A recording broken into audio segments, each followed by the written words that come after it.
Women don't know how to build a relationship at all, and they're waiting for the man to build it for them. And it's got to be a proactive response for both people. Yeah. Avoidant men will run away from it. They're glad you're not building it. Healthy men look for you to co-build it with them. That's why they'll bypass you. Well, we've been taught, women, that you should be swept off your feet. Right. And that's how it should feel. And I always say, no, it really shouldn't feel that way. It should feel like two people getting to know each other over time and building, really, for a lot of women, the most like stable, healthy, beautiful, vulnerable connection that you've ever experienced that you never knew existed. You're supposed to feel swept off your feet at Yeah. times, and then you're supposed to regulate it, Yeah. and then he's supposed to feel it, and you're supposed to be able to check in with him and see if he's feeling. And it's supposed to be this whole swirl. So yes, have the feelings. Yes, have the desire. Having that balance. Where did you find that balance with your husband?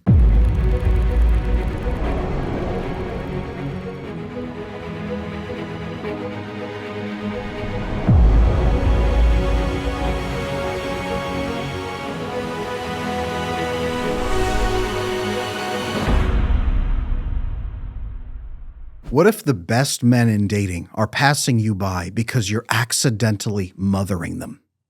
What if you're mothering a man who isn't worthy of you, and he's going to break your heart a year from now and leave you right when you need him most? If you're afraid that mothering is destroying your relationships, if you don't know what to ask in a relationship or ask for, and if you're tired of the games in the dating world and want to find that one person you are meant to be with, this is your episode. I brought on Kelsey Wonderlin today to discuss what women are doing that sabotages their chances at love. And we're going to answer the hardest questions that you've been afraid to ask yourself. Kelsey, welcome to the show. Thank you so much for having me. One thing that I really like about your material is that you don't pull any punches, right? There are a lot of people out there giving advice to women, and the women are feeling that they're being infantilized, they're being over-validated. It's all the man's fault. He's evil. You should leave him. And a lot of women are getting tired of that. Most of my female clients who come into me for either individual work or as a couple, they tell awful stories about couples therapists who blame the man and ruin the relationship, and the woman isn't happy with that. Yeah. Where did you come across learning to tell women, just do this and you will be happy, right? When all the advice points in the other direction, we're supposed to overcomplicate feelings. Yeah. Well, I think that's a good question. And I think a lot of that comes from my own experience where, if I'm honest, I was kind of in that space in my earlier 20s of like, you know, guys have sort of done me wrong, right? And not being very aware of my own choices when it came to that. And so at some point or another, you know, doing therapy with clients, being a client in therapy myself, doing couples therapy with my husband, you know, it kind of came to light for me. And I realized, oh, I was actually making a lot of choices, like somebody would stand me up 4 times for a date and I would still agree to give him another try, too much benefit of the doubt, you know, or like, oh, well, he's so non-committal, but our connection is so strong. So maybe if I'm just patient, he'll come around, you know? So a lot of things like that I was doing. And once I realized that, I was like, wow, I could have, I mean, I don't have regrets necessarily, right? Because I'm really happy where I am with my husband, but sometimes it's hard not to think, oh, I could have like saved myself a lot of heartache with some of the choices I made. So yeah, I think that a lot of that came from my experience. And then being trained in DBT, there's a lot of, I think that aspect too with, there's a lot of validation, but there is a lot of change. And so I think that was also really transformative, even for me as a person. I love that. And the personal experience makes a lot of difference. I saw on your Instagram, a lot of how you present things, and I love this, this is what I did to find my husband. Yeah. You can do it too. Yeah. And from a professional angle as well. Yeah. Like you weave those together so well. So Thank you. everybody out there, check out her Instagram channel immediately. There are 3 core things that I find that a lot of women are doing wrong that are really damaging themselves and ruining their relationship prospects. Even if they find a securely attached man, right? They have a hard time landing him, keeping him, signaling interest to him. And a lot of times instead, they're cycling with emotionally unavailable partners who are sometimes not the best fit. Yeah. Right? There are 3 core areas I would love for us to go through here today and help women change their own relationship fate as it is.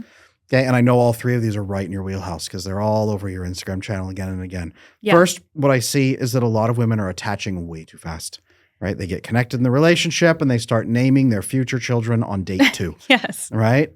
Number 2, they are failing to compatibility test appropriately with men. That means they aren't looking for the red flags, or they excuse the red flags away and don't do anything about them. Mm-hmm. And number 3, they are failing to have the relationship conversations that even build a relationship Yes. at all, right? Yeah. And this goes beyond compatibility testing. This goes into, how do we set up a relationship? Mm-hmm. How do I signal interest? How do we even know what you're wanting and what I'm wanting? Mm-hmm. A lot of my clients come in and they're at year 8 of a relationship and say, Adam, when is a good time to bring up commitment?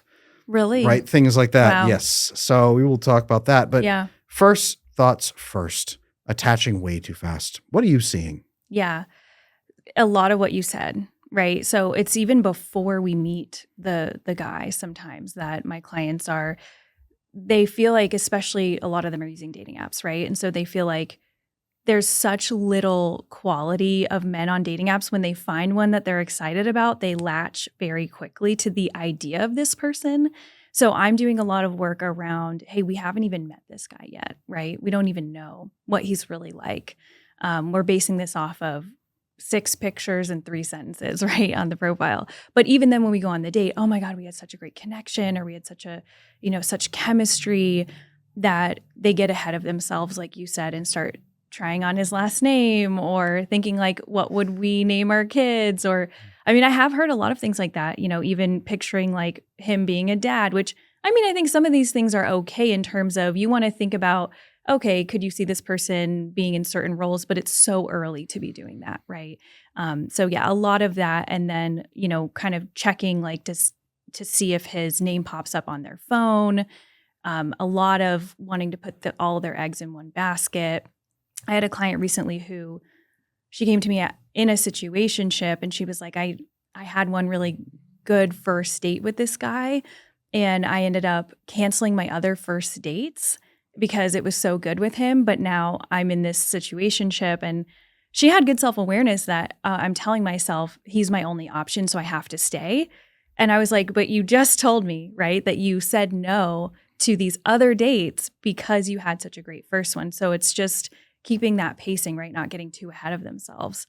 And otherwise they can really have this perception like, this is the only thing that I have right now, even when the facts show they had options. How do you feel about love bombing? I mean, I think love bombing is real for sure, and it happens. I think it gets a little bit thrown around sometimes, but I definitely think that's a real thing, and my clients have definitely had that happen, and that obviously speeds the attachment up too. I think that there are a lot of avoidant men who even inadvertently love bomb. I think most love bombing is not intentional and malicious. Agreed. I also think there's a lot of women love bombing themselves. Oh, yeah. Right. They convince themselves that I must fall in love with this man as fast as possible. Yeah. Almost. And then she gets angry at him later when you made me feel these feelings. Right. That's true. I agree. I think that there's a lot of women that, and you said this actually recently on your Instagram, there's a lot of women who think that boring, right, is unendurable. But what they're looking for, the interesting part is actually, I need to be love bombed so I even feel something. Right. Right. And when he doesn't love bomb you as hard as you want at the beginning, you think it's boring. And those are usually the securely attached men who are waiting to see what you're going to do. And they walk away from you. Right. Because you say they're quote unquote boring. That's just as much a red flag for her as it is for him. Totally. I totally agree. Yeah. I think there's a lot of, with anxious attachment, right? That's what I primarily see with my clients. They want to feel validated. And I get this. Like I was this woman, 10 years ago even. But wanting to feel validated so that when the love bombing comes, that it just feels so good to be chosen and have somebody be so sure about you so early on. But what you're really attaching to is like that validation rather than the person in front of you. Can I ask you this? Yeah. Because here's what I've noticed is a lot of my female clients, when they come in with that issue, and I'm a little biased because I work with attachment, so everyone has attachment challenges when they come in, but a lot of these women, they don't have a support community. Yeah. They have very weak relationships with their mom and dad. They have really troubled relationships there, especially. Their siblings aren't interconnected with them. They maybe have some friends, but those friends have emotional challenges of their own and they can't open up to them the way they want to. So they aren't getting the proper bonding they're looking for. Yeah. And then what I see is, right, hunter-gatherer style. If you live in modern world, most women, your brain and nervous system are living in the worst possible conditions.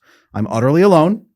There's Mhm. no one taking care of me. Everything is scary and stressful right now, Yeah. everywhere. And essentially your brain says, I'm wandering alone through a dark forest with a sharp little stick. Mm. And I can't really protect myself. There's hungry tigers everywhere coming to get me. Yeah. What is your brain designed to do? Find a big, strong man who is Mm. at least not going to be that awful. Mhm. Attach to him as fast as possible so that you can stay alive. Mhm. And then overinvest emotionally so that he doesn't run away and you can just follow him anywhere he goes. Yeah. It's basic survival. And Mhm. most women don't realize that that's unfortunately the programming they're living out. Is that what Yeah. you're seeing too? Is it a lack of community that's maybe driving part of that?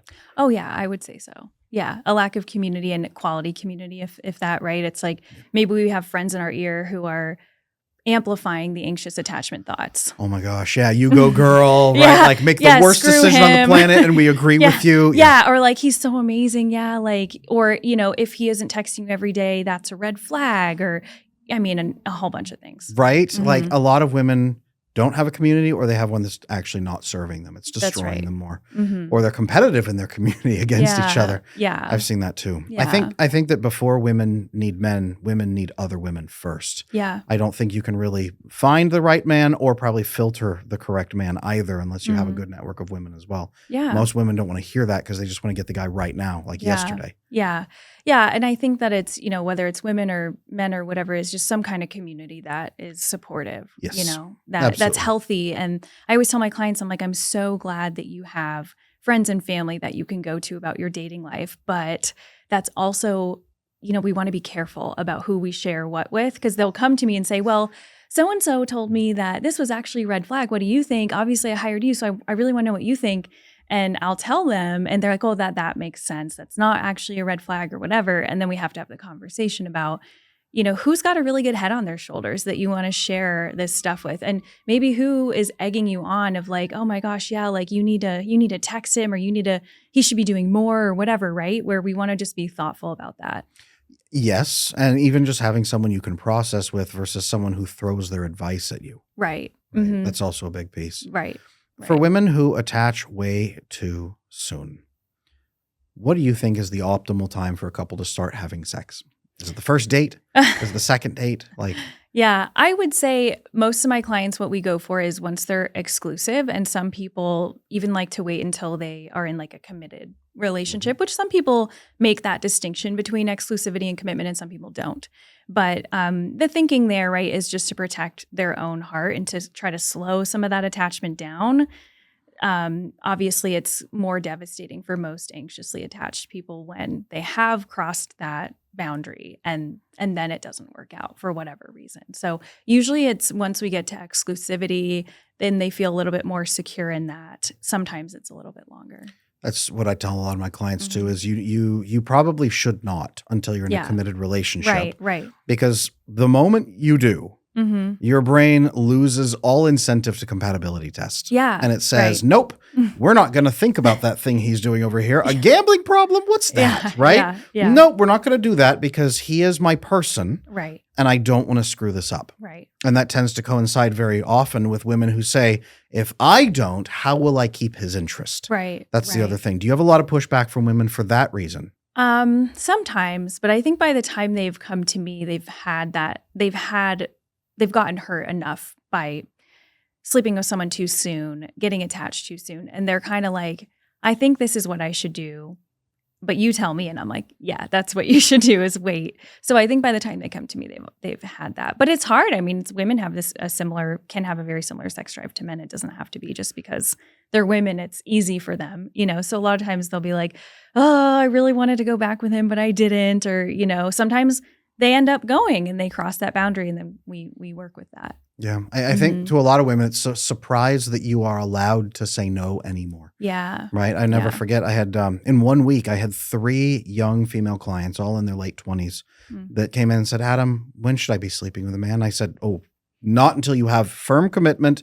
So you've done your due diligence and you know he's the right match for you so you don't get your heart broken. Mm-hmm. And they were blown away. They said, I'm allowed to not have sex on the first, like they thought it was a rule. And then if she wasn't going to do it, someone else would. So it was just the ticket of entry into dating. And that's devastating. So everybody out there, I'm giving you permission to wait. And in fact, You want to wait because, right, Yeah. a man who can't wait is also a man who is not going to be a faithful, trustworthy partner, Yeah. most likely. Totally. He's probably going to want to wait a little bit too, Mhm. because maybe he's had his heart broken too. Yeah. And also I think it's a good, I call it like a red flag revealer.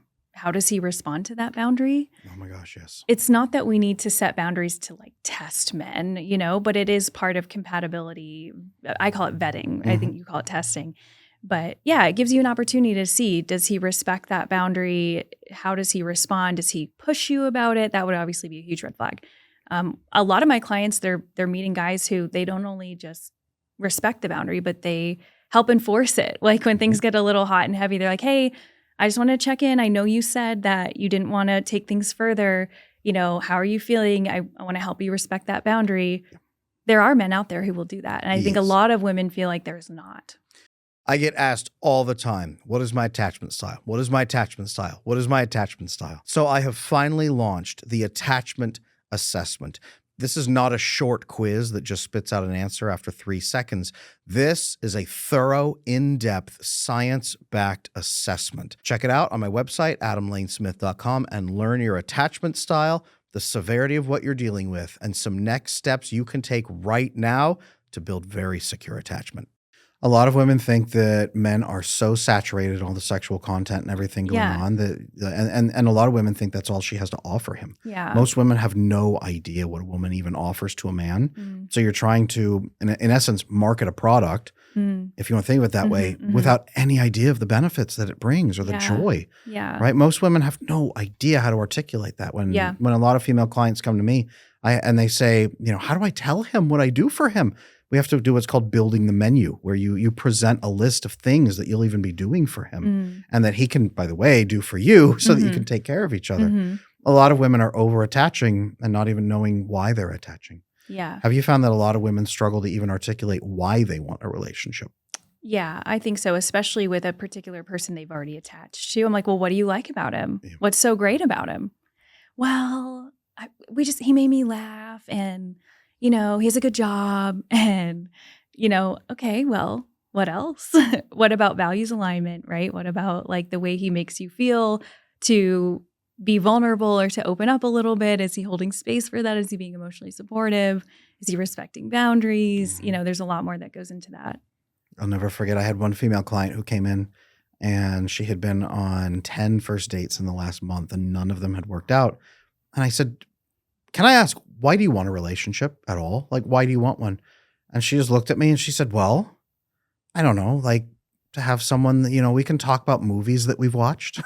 That was her whole thing was how can we talk about things we've watched? Yeah. That was her whole purpose when we had to really articulate, what is a relationship for? What does it represent to you? Yeah. And then can we use that to start filtering maybe the people you say yes to on the dates? We'll talk about the compatibility testing here in a minute, but I think we're agreed we should be waiting to bond a little bit slower. Absolutely. It's like you don't know this person. Right. I tell my clients, like, of what you know of him, if you had one great date, you know less than 1% of this man. Right? Great way to put it. It's not that they really want to be excited about him. And I don't want to take that away, right? It's like you're allowed to be excited, but be excited about that less than 1%. And remember that there's still 99 to go, right? Yes. Of what you know of him, you really like. And there's so much more you would need to know before you would be ready to make a commitment. Yes. And I think the trap a lot of women fall into, as you were talking to me about that, and I realized this, they are trying to be interesting to him and say he's interested in me. And they spend less time thinking I'm interested in him. That's right. Yes. Does he like me instead of do I like him? What do I like about him? Let's be more discerning instead of, I think a lot of the times, especially with anxious attachment, it comes back to, am I getting attention? Is he nice and he likes me? I'm in. But for me, if he's nice and he likes you, the bar's on the floor. Yes. No kidding. Anyone can be nice the moment they meet you. For the first few minutes. It's terrible. Yeah. And I think most women are going into dating like they are an animal in a shelter hoping to be adopted. Yeah. Right? Yeah. Will he pity me enough to take me home is almost what I'm hearing. Yeah. Yeah. Which is heartbreaking because women offer so much more than that. They do. Oh my goodness. I mean, everybody does. And it's just, I think that's a huge theme and something that I work on right away with clients when we start working on dating is like, I call it flip the script. It's not, does he like me? It's, do I like him? Mm-hmm. Not, what did he think of me? Did he like my outfit? Did that sound okay? Did I say the right thing? What did I think of him? Mm-hmm. How he spoke about his exes, how he carried himself, how he treated the waitress, how he, whatever. Just really flipping that to be more in the chooser role and the discernment role instead of, I hope that he picks me. And this is one thing I like about your content in particular, is because a lot of women who then try to thread that needle and tell women, go out there, be the chooser, right? Yeah. We run into like, I am a goddess and you will serve me. Yeah.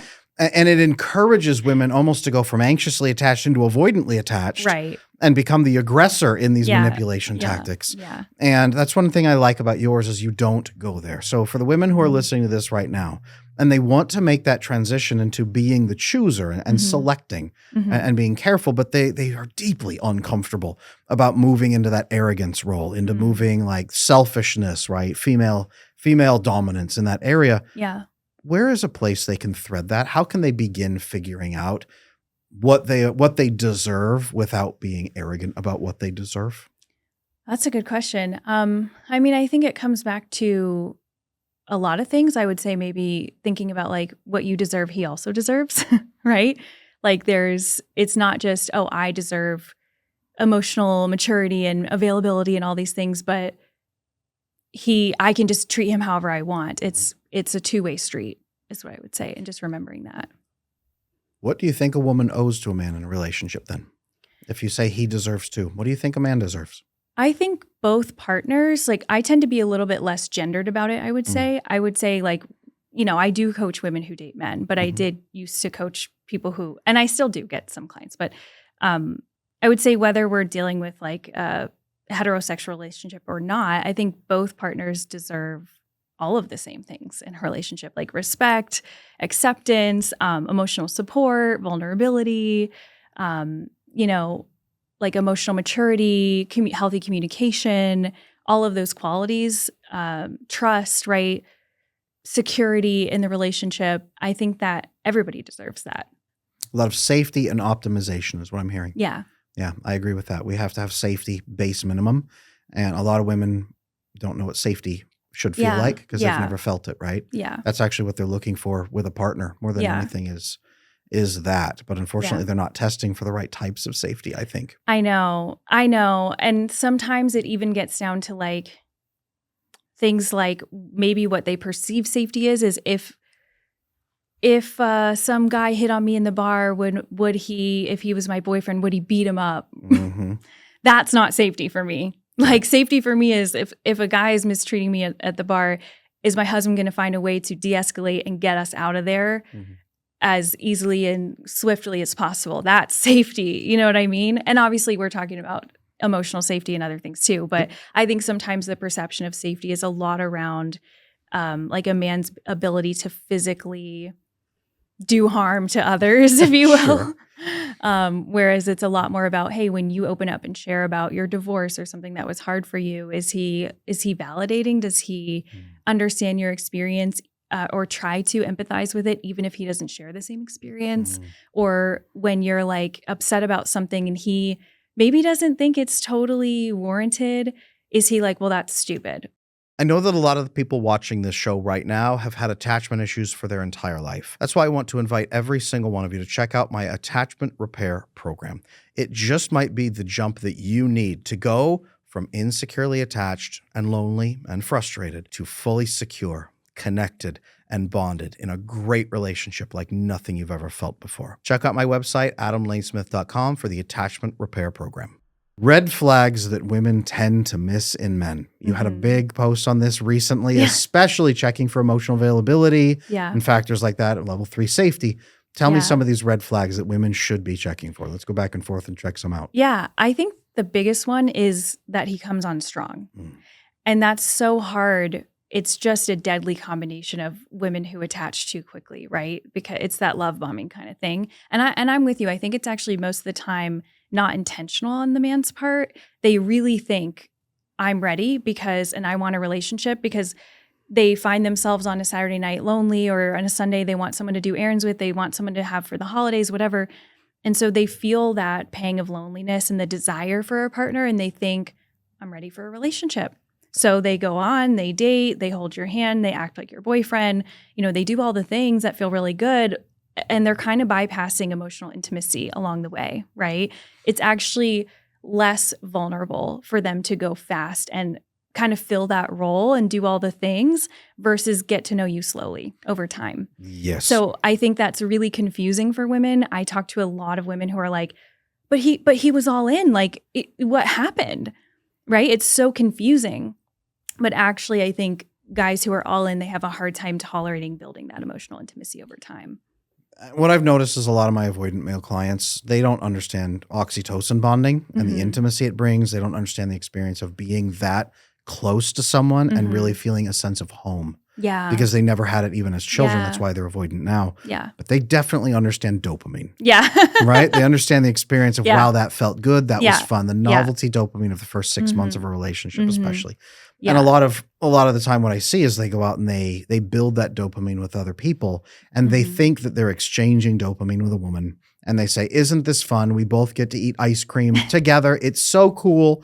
And the woman is bonding hormonally and emotionally and mentally and planning their future together. And by the end of 6 months, he goes, okay, well, That no was more fun. feelings. Everything's done. It's burned out for me. I'm glad you had fun too. Yeah. And she says, wait, it was just getting good. And he says, what do you mean? Yeah. I thought we were done here, right? It has an Yeah. expiration date on it. Yeah. It's the difference of understanding those bonding hormones at all. And I think that's a big piece of it is, and we'll talk about that in point number 3, that women don't know how to build a relationship at all. And they're waiting for the man to build it for them. Yeah. And it's got to be a proactive response for both people. Yeah. Right? Avoidant men will run away from it. They're glad you're not building it. Healthy men look for you to co-build it with them. And that's why they'll bypass you. That's right. We'll talk about that in a minute, but stay around for that one, ladies. But red flags, though, one that I see a lot that gets ignored is that he doesn't have good relationships with his own family. A lot of times he doesn't have to talk. Well, sometimes he'll talk contemptuously toward his own family. Yeah. But he just doesn't even have much of a connection with them. Yeah. It's not even that they're an awful family. That's its own piece. It's not that he hates his family. It's just that he never really talks with them about anything. His siblings, his parents, anything. Yeah. They're just divided. Yeah. Is that a red flag for you? I think it depends. I try to be very thoughtful about, sometimes when people are estranged from their families, it's for good reason. Sure. It's hard to know, though, because there is self-reporting that good reason, Sure. right? So I would say that's less of one that I tend to keep an eye on. I think for me, it tends to be more of the coming on strong, and then maybe that he can, I hear a lot of this, like we stayed up all night talking about like the universe and spirituality and things like that. But he didn't really share anything about himself. Over intellectualizing? Yeah. So he can go deep with certain topics or things that, you can talk about together that are external. But, ask him about his last relationship or something that was really hard for him in life. And he's like, oh, that's a stupid question. Or like, no, next question, Yes.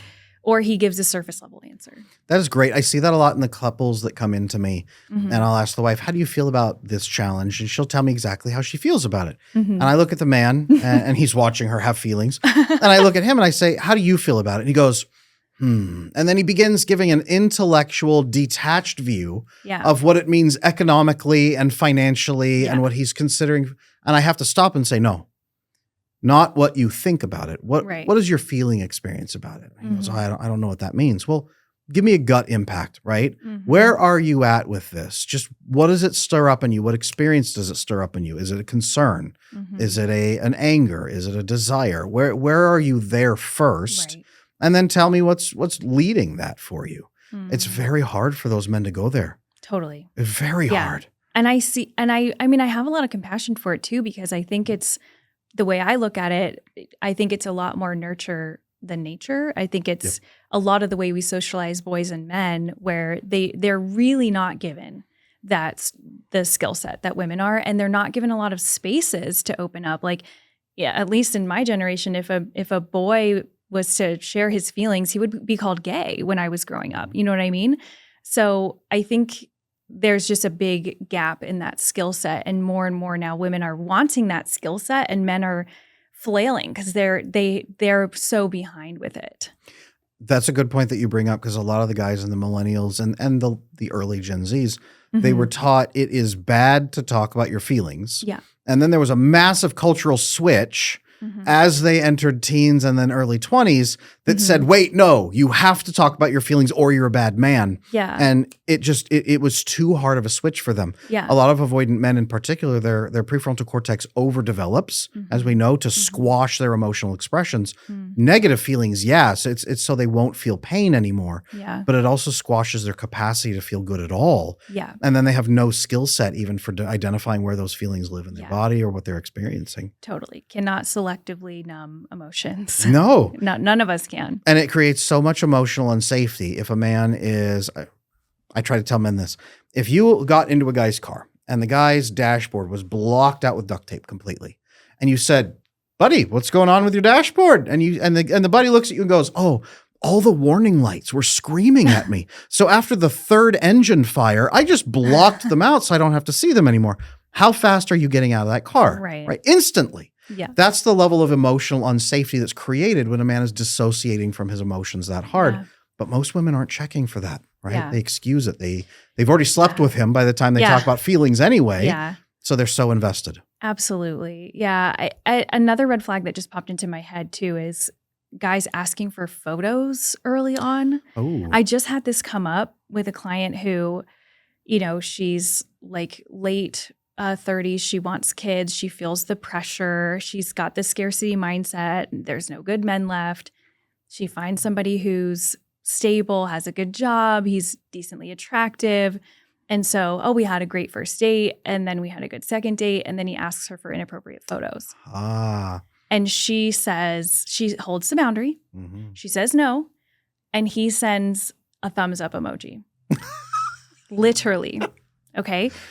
And she continues because she's like, well, I guess it's okay. Or she's like, I think she did say we can be friends, but I think there was a bit of, and she acknowledges this, there was a bit of like wanting it to turn more into something more than friends, you know? And so right there though, I'm like, okay, we missed a big red flag. And that's okay. That happens. But as a result, we lost 2.5 months on that guy. And now we're like, oh, there's really no good guys left. And why do I always get left? Because he ended up dipping out after 2.5 months that he wasn't ready and all this. Classic. But I hate to see it because I think the experience that women have when they come to me is they've had, so many of those little situationships that were promising that, of course, now their only conclusion that they can draw, the brain is living on experience, is, well, everybody leaves me. It's never going to work out. I must be too old. There must be something wrong with me. And I'm like, no, it's just that you missed these flags. And then we could have not taken that 2.5 month detour. And we could be actually like in a committed relationship with someone really great. I want to try this on and see if you agree or not. Okay. I think that a man asking for inappropriate pictures at all is an instant red flag. 100%. 100%. Right. Because why does he need that? Right. It's like, okay, listen, if you're in a committed relationship and that's your thing, by all means. Sure. But before you're in a committed relationship, absolutely not. Date 2, date 5, I don't care. Yes. It's just a no for me. Or sending inappropriate unsolicited photos. The sending of them as well. Yeah. Yeah. There needs to be commitment first, in my opinion. And then I Yeah. think that you need to even have any experiences together first. Yeah. Before he's asking you to essentially use your body. Yeah. Yeah. Which really is what he's doing. Agree. I totally agree. It's a huge one. Also, at the same time, I think that second red flag in there, just sending a thumbs up emoji. Oh, that was the biggest one, honestly. Yeah, for me. exactly. I was like, listen, it would have been one thing if he was like, you know what, you're so right. I was out of my mind asking for that.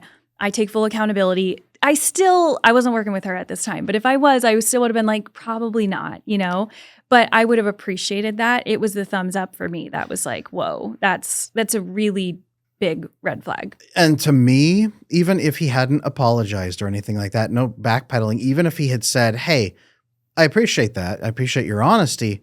At what point would you feel comfortable having something like this? Yeah. Even having a conversation about it. Yeah. When he asks, hey, I want a dopamine fix. Can you provide right now, immediately? It's been 2 months. Where are you at? Yeah. And she says no. So he gives her a thumbs up and then comes back later with, well, I'm just not ready.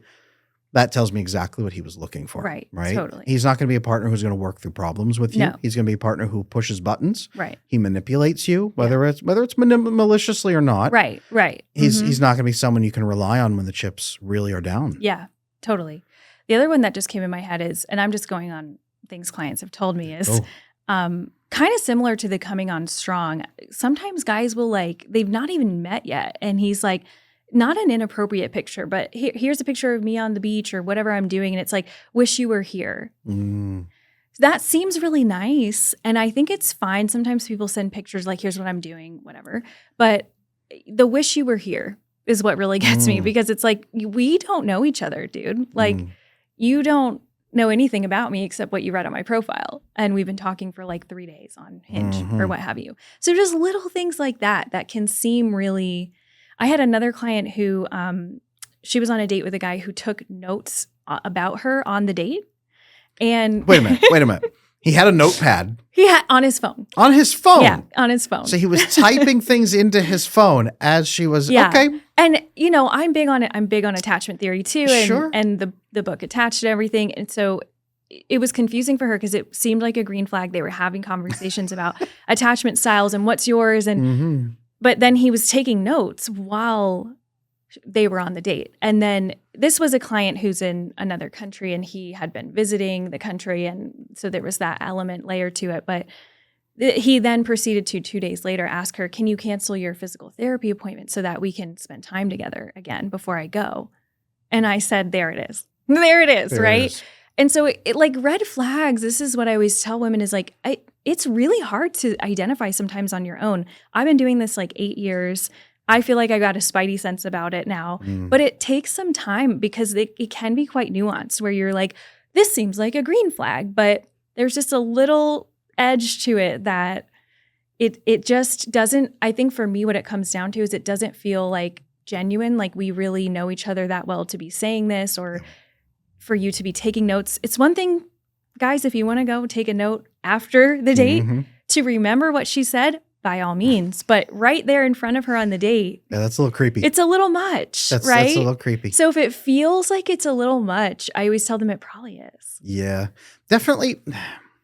If someone shares something important, definitely like document things and write down your thoughts, journal about things. Yeah. I have a lot of female coaches that work under me with my methodology, and they work with a lot of female clients, and they tell me again and again, like my female clients show up, they say, okay, here's what he did this week, list, like tell me what these things mean, right? Oh my gosh. And it's an interpretation, but it's checking in with your team. It's checking in with the people in your life, whether it's with your coach, your best friend, your mom, your grandma, right? It's filtering for those pieces, compatibility testing. Again, going back to community, women aren't meant to do this alone. Yeah. You're not meant to find a strange guy alone in the woods and figure out if he's the husband of your dreams alone. Totally. You're meant to, number one, have a village where he comes to and filters through you successfully and correctly to make sure he's not a sociopath first. Or at least you run him by your family and friends who you trust. Right. And they filter him and ask him questions, and he begins building proper relationships with them, and thereby he is proven that he's going to be safe for you. Yeah. Compatibility testing is not something a woman should do alone. You just can't. Your hormones and your neurotransmitters will be against you. Men, same thing. I was going to say, do you feel differently about men? Or no, I feel like everybody needs that support. The research on this is fascinating. A healthy, securely attached man is more likely to fall in love faster than a woman does. Interesting. Yes, and fall out of love slower than a woman does. Interesting. Women are far more practical usually in their approaches if they're securely attached. Yeah. If they're able to have secure attachments at all and their nervous systems are calm and regulated, they have a healthy community, they will fall in love slower because they can afford to and they bear the burden of reproduction and of children and of everything. They're more keenly aware of that aspect of it. That makes sense. I feel like in modern dating, part of that is this like ick concept. Have you heard about this? Oh, like yes. The ick. Oh, yes. Tell me more. Yeah. So what I do see a lot is women who have had, especially these unhealthy relationships where we've missed the red flags, and then they come to me, they want to find the guy they want to have kids with, and he's supportive and he's all the green flags that they want, and we find him. Okay. And then she's like, well, I don't like his outfits. Or like after he ate something with onions, his breath smelled like onion. And maybe I'm just not attracted to his pheromones or whatever. And I'm like, okay, you aren't attracted to anyone's onion breath. It's not this one guy, right? So I think that there's a lot of, whatever you want to call that, where that comes from. There's a lot of resisting what they actually want when it comes. And And my clients know this, that I had the same thing with my husband a little bit. Like I picked out this ring, my engagement ring. Long story short, I had intuited when I thought he was going to propose. He got down on a knee in front of me and a little part of me was like, is this really what you want? Yeah. Right? And then I had to work through that because obviously this is what I want. I chose it. But just that little moment, right? So I think I see that a lot with my clients. The ick, or something that just resists it a little bit. That's fair. I don't know how much you know about my side of the work, but as we've built out attachment science, what we have found is that the original 4 styles didn't really contain the human nuance we needed. Yeah. Now that everything has changed and it's become so much more prevalent. Yeah. So we had to update disorganized style into quiet disorganized and loud disorganized, loud being the old fearful avoidance style, what you'll be familiar with. Loud disorganized, I've seen that a lot for women, but even just the average woman, I think, has that experience of, yes, I want this connection, but what if I'm trapped? Yeah. What if I get mistreated? Yeah. Right? So many women grow up with stories from their mom about their dad just completely failing in his responsibilities as a partner. Yeah. Right? Or grandpa or everybody who failed, and all these men checking out and all these men not upholding their side and plenty of women not upholding their side too as well. Yeah. But so many women are saturated in that story that now they're afraid of becoming vulnerable in that moment, especially strangely vulnerable to a good man. They're not afraid of being vulnerable to a bad man. They just get so sparkled, I think. Right. 100%. It's that chemistry thing again, too. Right. And like we have such a strong connection. And that's what feels like a for sure yes. Yeah. Because it's a feeling, I think. But making the decision where it's like, I'm attracted to him. He's stable. He treats me well. But it's not that big, intense roller coaster of emotions. It doesn't feel like a full body yes as much, just physiologically, right? But it actually is. And obviously there's a difference, right? If he's truly boring, he has nothing interesting to say about himself or to talk about, fine, that's one thing, or you're not attracted to him, you can't force that.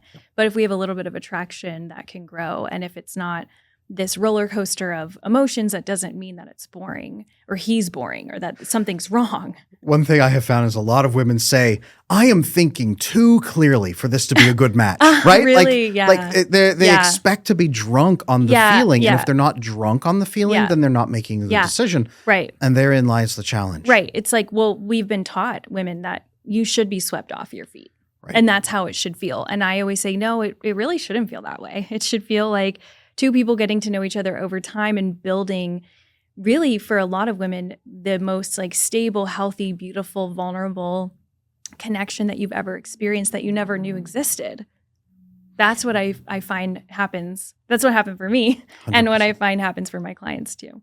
How did you balance that? Because you're supposed to feel swept off your feet at times, and then you're supposed to regulate it, and then he's supposed to feel it. Yeah. And you're supposed to be able to check in with him and see if he's feeling it. We'll talk about that in a moment with conversations that are missing. Yeah. And it's supposed to be this whole swirl. So yes, have the feelings. Yes, have the desire. A lot of women come to me and say, Adam, am I not supposed to feel anything? Am I supposed to be like cold and miserable? No. But having that balance, where did you find that balance with your husband? Yeah, I think we did a really good job together. We were very open in our communication. So we actually moved at a pretty quick pace, but we were all along the way, hey, listen, we realize we don't know each other yet. This feels really good, and not really good in like, oh my gosh, we're playing house and we have such strong chemistry, but really good like we were watching The Bachelor together and talking about like, what does love mean to you, and having deeper conversations about things like that, and what our perceptions were of marriage and relationships from our parents, and fears we had and hopes we had, and just so many things. I think that gave us that feeling of like, wow, this feels really good and this feels really right. And it's been 2 months. So we're not kidding ourselves. You know what I mean? We signed a lease together after 4 months actually of knowing each other. And we did so in a way that it was like, hey, listen, we think this is going to work. And a lot of people like disagree with this, right? Like this is unsexy. But we had an agreement of like, hey, what will happen if we break up during this 13-month lease when we've known each other for 4?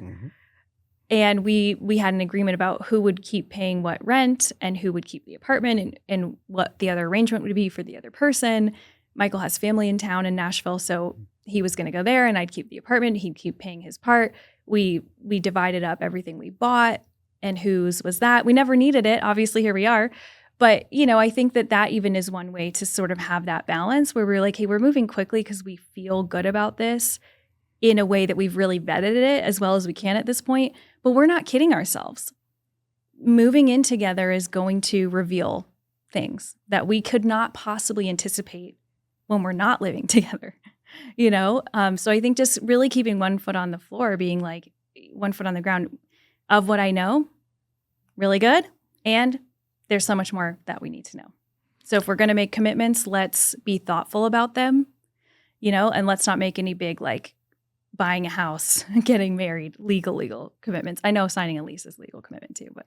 No, I hear you. When you do it properly, you can move at a pace that surprises most people. Yeah. My wife and I, we met and 2 weeks later got engaged. Did you really? Oh my gosh. We got married at 11 months on the date. Yeah. Now, she knew my best friend and I knew her best friend, and our best friends were dating. So we came pre-vetted through that circle. We already knew that the other person wanted commitment before we even met. Yeah. We were set up by our best friends. But we did that. We rigorously asked every possible question to see if we could break things. Yeah. To see if we could ruin the relationship aspect. And we talked continuously, and we'll talk about those conversations here in a moment. But that's how we've been together for 17 years now. That's why we have our 6th child on the way right now. So congratulations. Right? Thank you. So that's the method, amazing. it works, as you and I have both proven.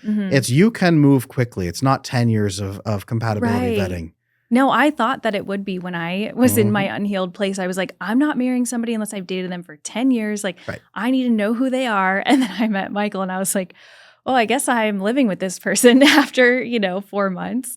But it really can happen. And especially for my clients who are on that precipice of feeling like they're racing that biological clock, I do sign off on this kind of a pace when I see that it's done well, when I see that I feel like part of the relationship, I'm there, like, even though I've never met their partner, I'm hearing the conversations that they're having. And I'm saying to them, listen, you can feel really solid about this. This is not you guys being like, we went away for the weekend and had the best time, so we're going to get engaged. It's, you're having real conversations. Yeah. We went and we had this great time. And then we had these 3 in-depth, hardcore conversations. He was open. He was transparent. He was mapping out in his life how he's already doing those things. Yeah. Absolutely. It's got to be that. Yeah. I tell people there's no reason you can't be exclusive and committed in a month. Yeah. There's no reason you can't be engaged in 6 months, and there's no reason you can't get married at a year. Yeah, I think that's fair. If you do it right.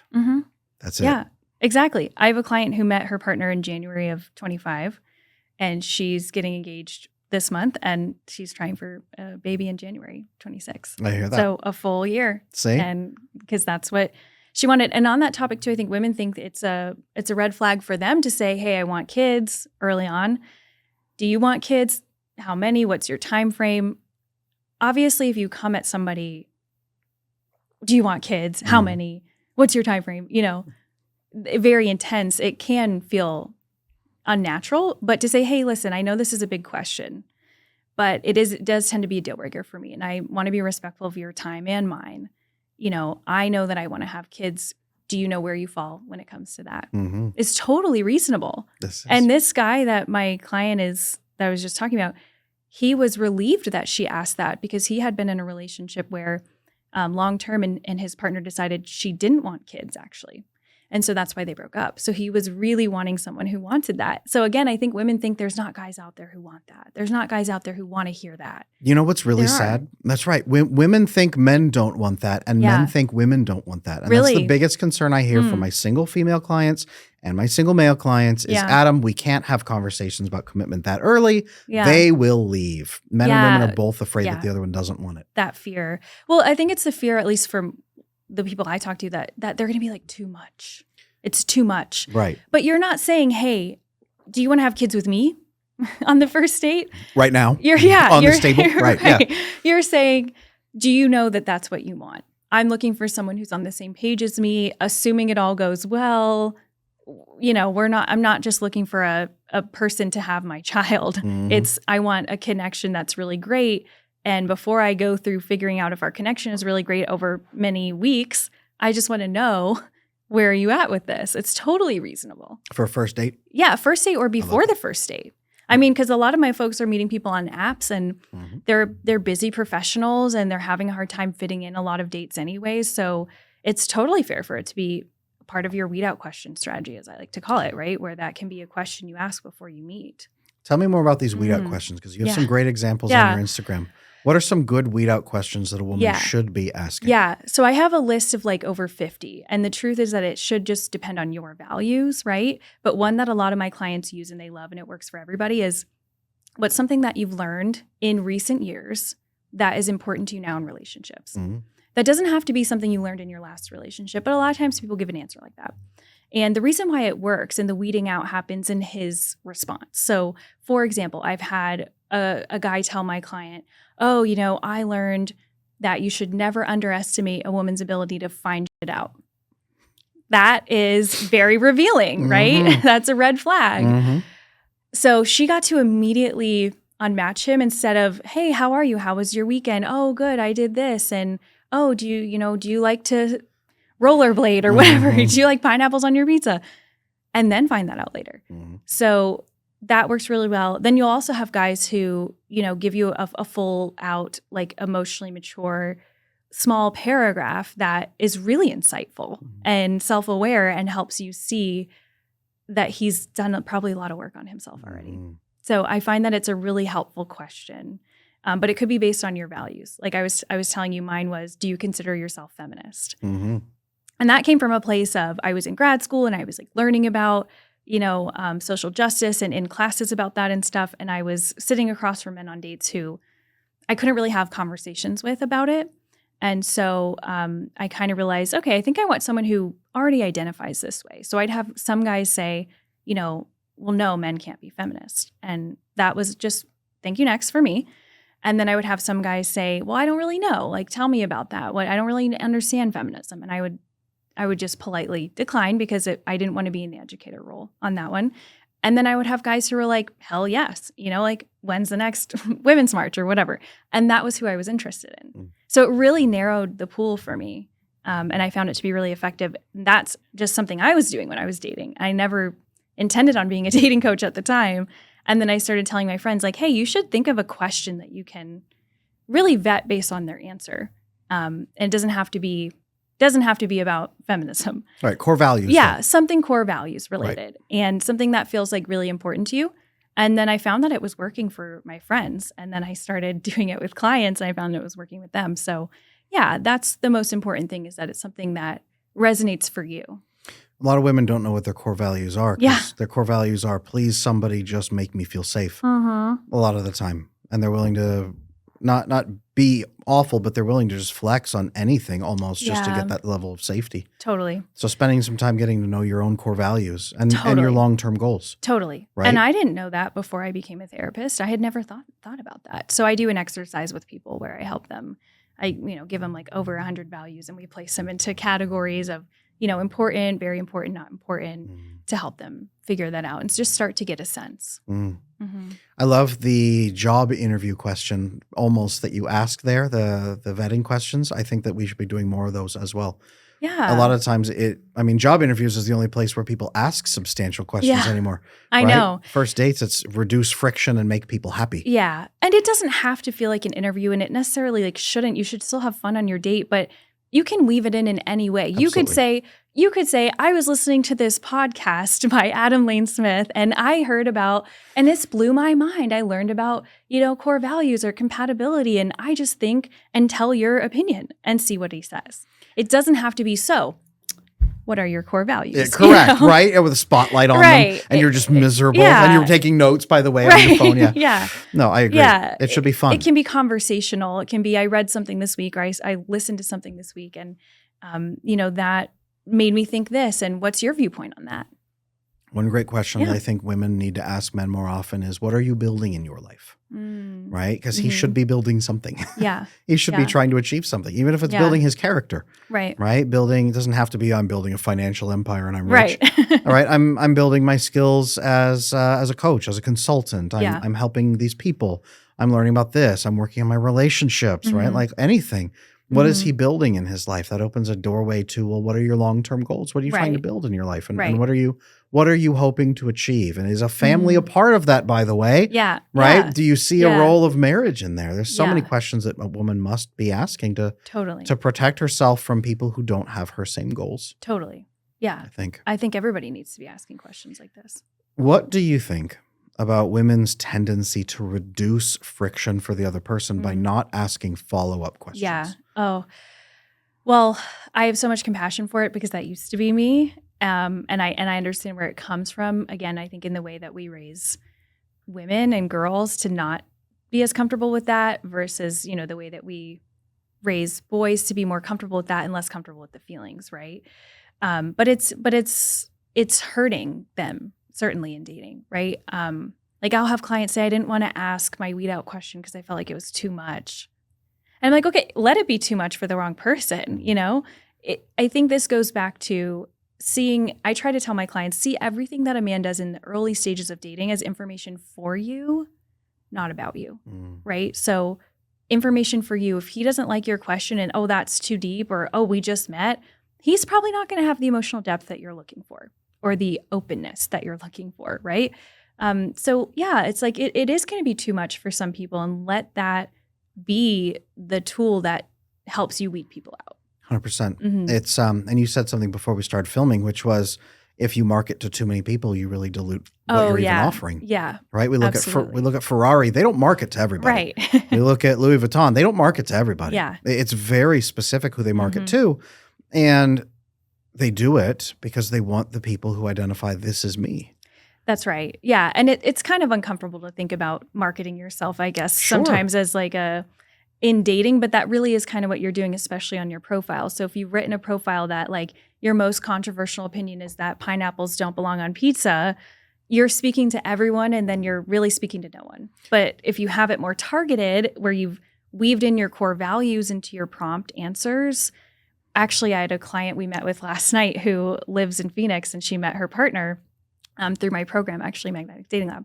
And her partner was sharing about how he was so over the apps, but her profile stood out because it had that emotional depth, and it mentioned like growth mindset and emotional intelligence and all of these things that he was like, whoa, if you've got pineapples on pizza, that's not whoa, right? Right. That's just like swipe by. Correct. Well, even worse, that signals I am fun and I try to make people feel good. Yeah. And you're going to attract people who want fun and feel good, and they don't want substance. Yeah, that's right. I had a client send me a wedding invitation actually last week. Aww. And when I met him and I started working with him, he was actually afraid of women and afraid of relationships. And he had never properly bonded with a woman ever. So he didn't even know why he kept seeking relationships. Yeah. He was thinking like, why am I doing this? I'm connecting to women in ways that I'm not emotionally connecting to them at all. I feel alone in these relationships, and then the pressure and expectations go up, and then it gets too much and I leave. Yeah. Why am I doing this cycle? And what he found was he needed to ask a lot more deep level questions.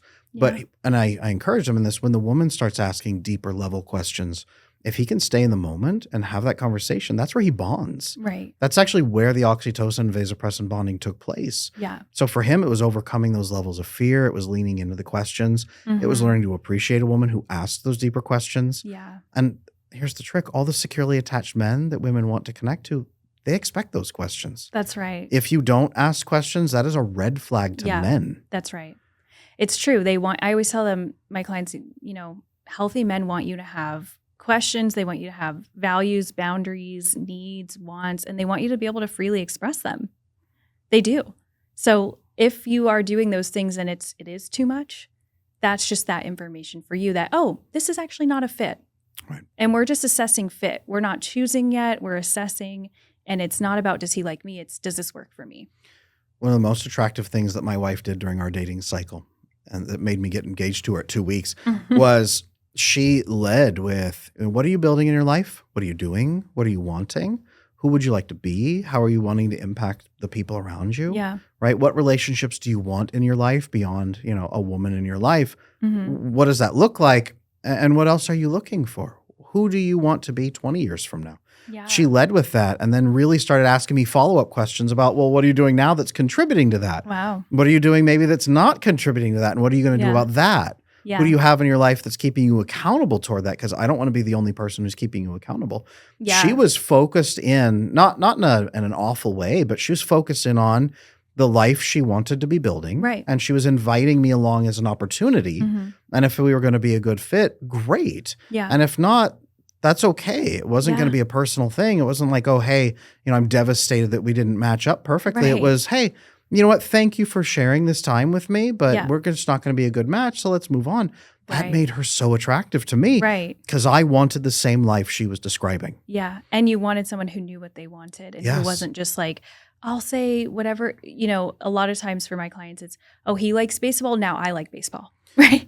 He likes this. Right. Now I like this. And you want somebody who has their own identity. And it's fine to say, okay, I used to not watch NFL and now I do because my husband and I actually love it. Fantastic. But that's not, that wasn't how I was in the early dating stages. You don't have an NFL tattoo, Yeah, right? Like there's a difference. Yeah. Enjoying a shared experience that your partner values Yeah. is very different from making it your Yeah. personality. Yeah, totally. I want to say this. I unfortunately brush shoulders a lot with the angry red pill community of guys who say that all women are entitled, all women are mean and awful and selfish and blah, blah, blah, blah, blah. And there's just as many women out there who have negative views of men, right? Yeah. There's a whole subpopulation, unfortunately. Yeah. Many wounded people, not to demonize, but. Yeah. But. No, of course it explains it. I mean, it does. And what I'm circling around to here is for every man or woman out there who's angry, entitled, selfish, mean, and abrasive during the dating cycle, and they demand that you comply with them, there are just as many women and men out there who are under focused on themselves, who are overly compliant, overly accommodating, and neither one is attractive. Not really. Not to a healthy partner. It's true. Not because you're a bad person, but you're not going to build a good life with them. You're not going to be a successful partner. Right. 100%. I'd love to get your take on this. It is about the most unromantic thing that I could probably say as a man who's been married 17 years, as a former marriage and family therapist, as a relationship coach, is a relationship should be built as if you are finding a co-founder for a business. That is really the best approach. Yeah. Because you're going to ask the right questions. You're going to compatibility test. You're going to be signing a contract either way. Yeah. You are co-creating a legacy together at some point together as a couple. Whatever you do, if you have kids or not, your lives will be interconnected and you will have to work together like executives and co-founders of the company. It's true. So filter that way. Yeah. Right? What do you think of that? Totally. Too unromantic? Too practical? No, I'm very realism over here. Like I'm with you on that. I mean, I always tell people too, marriage is a legally binding agreement. It's expensive to get out of. It's hard to get out of, right?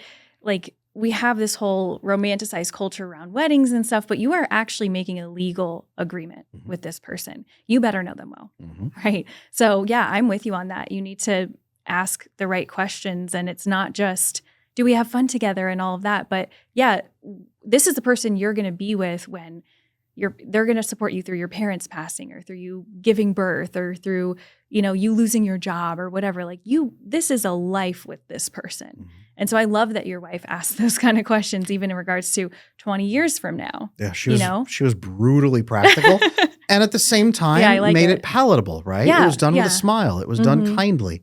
It was done as part of a fun conversation. Yeah. And that's also then as the 6 months went on and as the year went on and I was ready to marry her at 11 months because we didn't stop having those conversations. Right. Those conversations led to more conversations and more conversations. I'll never forget. I used to smoke a pack of cigarettes a day when I met her. I don't smoke now. I quit about a month into our dating. Wow. Not because she told me to, but because a month into our dating, she said, okay, so you've told me all of these things you want to do. Where does smoking fit into that? Wow. And she just asked me and I went, huh. Is she a therapist? No. She's just very smart. She was valedictorian at her high school, got a scholarship to Harvard Business, everything. Nice. Wow. Brilliant woman. But she just asked me, where does that fit into your plan, Adam? Mm-hmm. And I went, I guess it doesn't. Yeah. I guess I have to make a change. And that was how she encouraged me to make a change, was by pointing my goals out to me. Right. And then telling me, look, what you're doing, is it lining up? You tell me. Yeah. And that was how I knew right there she'd be a hell of a wife. Because she was loyal in that moment. She was dedicated. She was gentle. She was thoughtful. But she was also like firm and accountable. Yeah. She was a good executive partner to me in that moment. And she allowed me to make the change I needed. Yeah. That was where I knew we had to make this work. Yeah. I love that. That's great. Yeah. I think that Michael and I always say, your relationship should expand you in some way. It should feel like you're growing because of this person, and they're growing because of you, and you're growing together. And obviously you do your own work too. It's not their responsibility, like you said, but yeah, that it should feel like it expands you. I think most women are trying so hard because they've given up on finding the right man. So now they're trying to mother and raise the right man. Does that resonate? Yeah. Yeah. I think that goes along with too, like being afraid to be too much, and just all of those traits I see kind of together. Yeah, for sure. And it's like, well, if I can't find this and I just need to, try to make this happen, or it's very, I would say, unconscious most of the time too. It's you're making up for his lack of effort. You're overcompensating for it, and you don't even realize it. It's like, well, I'll just, I'll make this happen, or I'll clean the apartment, or all whatever, because he's not, so that this can stay together. Instead of, well, what happens if you don't? What happens if you don't text? What happens if you don't call? Do you get the reciprocity that you're looking for? Right. Mm-hmm. One thing that I see a lot is that, and I think this is neurological, the female brain is designed to cultivate a lot more harmony and a lot more balance. Women typically innately start changing for relationships and changing into it, improving and growing and adapting. Mm-hmm. And men are a lot slower at this. Yeah. Partly because the male brain observes problems in the back. If it detects a problem, then it chooses to act on that problem if he has a solution for it. Yeah. And they're very, very, we're slow, plodding, methodical creatures in that way because we're supposed to be to fulfill our evolutionary and biological roles. Mm-hmm. What I see a lot is that women tend to change and improve for a relationship. And then they expect that men will generally do the same. And men tend to change instead for problems, consequences, and pain. Yeah. He has to see a problem and he has to believe there's a solution. Mm-hmm. And the vast majority of times, women are trying to reduce his friction, increase his happiness, and cultivate a sensation of now he will seek harmony with me because he feels so loved. And the message she's sending instead is, you are doing great, buddy. Don't ever change. Right. Here is unlimited sex and affection. Here is everything on a silver platter. Don't ever change. And that's what he hears. Yeah. And after 20 years, she gets so frustrated and says, I would have detected this year one. I've given you 20 years. You must not love me. Are you seeing that as well? Yeah. Well, I would say right now, I work with people who are mostly... They're not far along like that in a relationship. Okay. They're looking to find someone. I do all dating coaching now. But yeah, certainly I would say when I was doing couples therapy and whatnot, when I was doing therapy, that it's hard not to sometimes internalize your partner's behavior or lack of behavior, that it means something about how much you care because I've made this request and you're not doing it, which, when you're not in that situation, it's easy to see, well, it's probably something else then, right? But when you're in that situation, it's hard to see. For sure. Right. This is something I loved on your Instagram channel that you said, you posted, if he's not 100% all in and over enthusiastic, then he's not interested. And you said, no. Right. But and you wove the needle beautifully. You said there does need to be a level of interest and proactive behaviors, but obsession to please and leaping at it is a warning sign. Right. What should a woman be looking for a man having conversations then? Yeah. Instead of making the woman, lest we sound like we're making the woman do all the conversation work. Yeah. What conversations should a man be bringing to her to signal that he is a properly connected man? Yeah. I mean, I think for both people, right? It's like, talking about the things that are important to you, that you've identified you really want in a partner in terms of values. So that could be, like you've mentioned, family. It could be what that looks like. It could be political values, religious values. It could be adventure and get more into lifestyle. Like you're somebody who rock climbs every weekend, and that you kind of need somebody who's going to support you or go with you, So I think just finding out what those things are, putting your finger on them, and then having those kind of conversations around it. I don't necessarily think there's like a specific set of questions that like must be asked, if you will, or should be asked. But I think talking about knowing yourself, knowing what your values are, presenting that in a way that's conversational and ask some questions about it to make sure that you're on the same page is generally what I would say. I think so too. I feel like you might have some specific questions you were thinking of. Very specific questions indeed. I'm curious what you would say. So a lot of it is, even how they handle conflict, right? Oh, yeah. It's the following up questions. Why Yeah. did you, I just observed X. Tell me more about that. Yeah. I just saw that you told me that financial security is a big thing for you, but you Yeah. just gambled. Yeah. Right? You have a lot of Bitcoin. You have a lot of, right, whatever it is. Yeah. Or you tell me that you take your health really seriously, but you just told me you went out and got completely drunk with your friends, which, hey, Yeah. that's a choice, but Right. but how does this fit together? Yeah. The curiosity that women have is a Mhm. wonderful, beautiful thing. Mhm. And I think that so many women stifle their curiosity because they don't want to create friction points for men. Yeah. And I think that the bonding cycle requires a woman to embrace her curiosity. Yeah.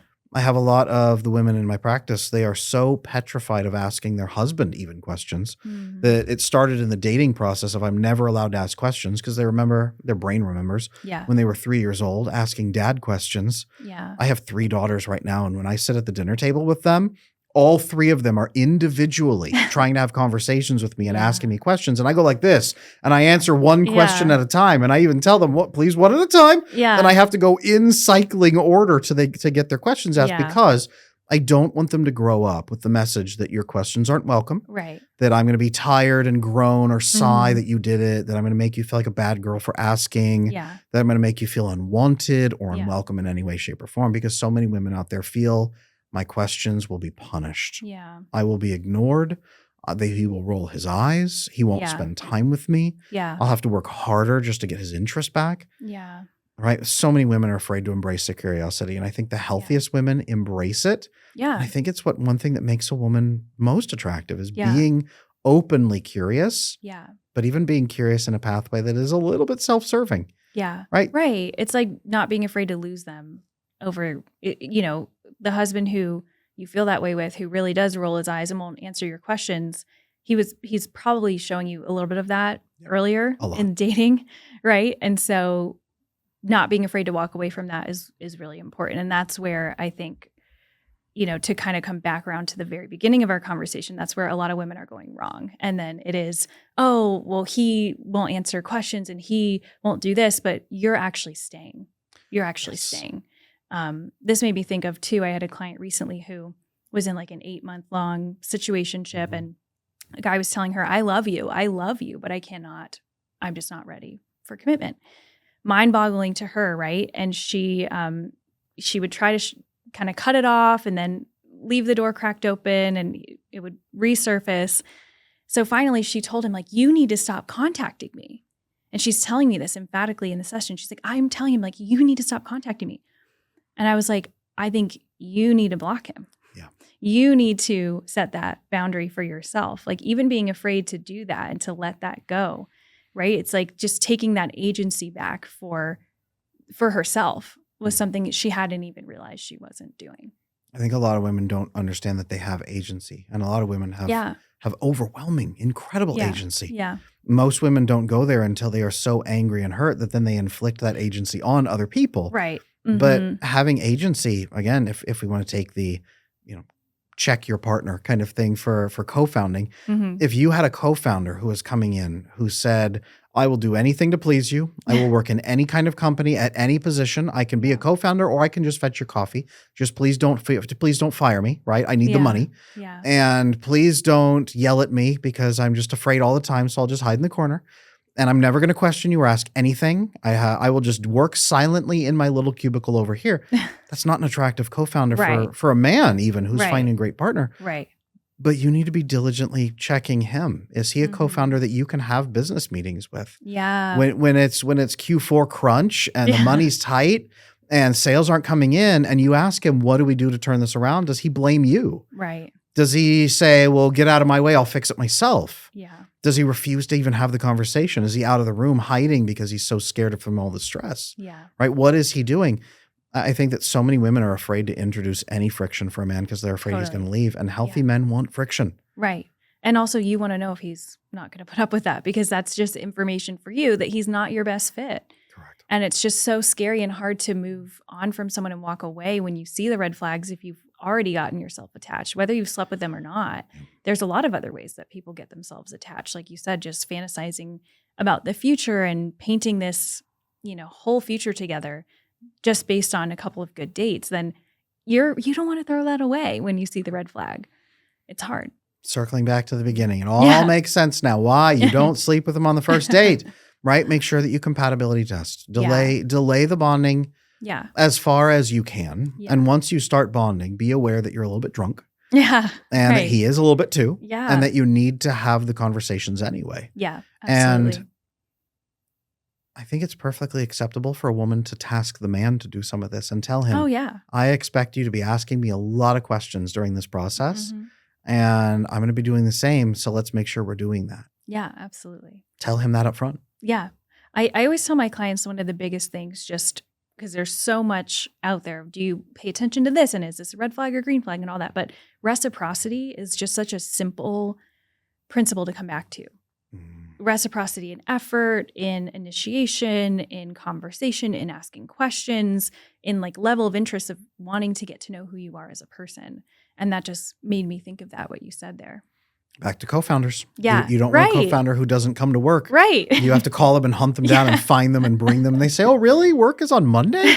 Right? Yeah. Like get them Mhm. involved. Don't settle for a man who's just making you do all the relationship work and he's Yeah. just sort of tagging along because Right. he's probably anxiously attached in that Right. regard. Yeah. He's just pleasing you. Mm-hmm. Same thing. Yeah. It all absolutely. circles together. It does. It really does. Kelsey, this was a fantastic conversation. Yes, this Thank was you so for being great. you. This Thank was you so great. much for having me. What one thought would you love to leave the audience with? Number one. I think I might just say that I would come back to what I said earlier of I think just because this is one of the biggest things that I see is with the attaching piece. I would say one thing that I want to leave the audience with is just really, really remind yourself that you do not know this person. So all of those little like mind tricks, it's not just sleep with him only once you're in commitment, see him once a week. It's in your mind going slow, right? So remembering that you know less than 1% of this man, even when you've had 2 great dates, and reminding yourself that everybody is sort of their representative, as I like to say in the beginning. So you call a customer service, you get the representative, right? That's kind of who's showing up in the very early stages of dating. So that you want to just give that more time and that mantra, if you will, kind of make this your mantra that of what I know of him, I really like, and there is so much more I need to know before I would be ready to make a commitment, to really put yourself back in that discernment and chooser position. I love that. Mm-hmm. Great Thanks. wrap up. Thanks. Where can people find you? I know your Instagram Yes. is incredible. Highly Thank you. recommend you guys check out her Instagram channel. Where Thanks. all can they find you and what do they need to know about what you can do for them? Yeah. So I'm mainly over on Instagram. That's just at Kelsey Wonderlin. I'm sure you'll put that in the show notes. We will. And I have a free masterclass. It's a 60-minute, totally free masterclass where I walk you through all of these steps in regards to how to slow your attachment, how to attract and signal to emotionally available men, how to spot those red flags early, how to spot the actual green flags and discern between those nuances and all of that. So that would be the place that I would start. Fantastic. Mhm. Everybody check that out. We're going to have all of that linked down below as well. You know me. I'm Adam Lane Smith, the attachment specialist. Me and my whole team are on adamlanesmith.com. Come check us out. Say hi. Feel free to drop your questions into the contact form. We are there. While you're here on this episode, please make sure you like, comment, subscribe, support the channel everywhere that we are. Come back for the next episode of I Wish You Knew, and we'll see you there.